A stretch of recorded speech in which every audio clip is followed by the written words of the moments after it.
Minecraft Xbox server error. Let's fix it in 60 seconds. Follow this step.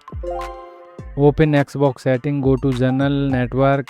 Open Advanced setting and DNS. Choose manual. Primary. This right DNS. After that secondary DNS, type here safe and test network. Now open Minecraft Bedrock, click play, go to server and click any feature server, wait for BedrockConnect menu to load.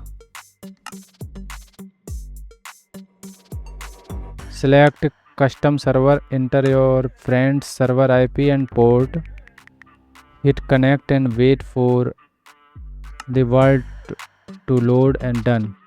Still not working, don't worry, follow this step.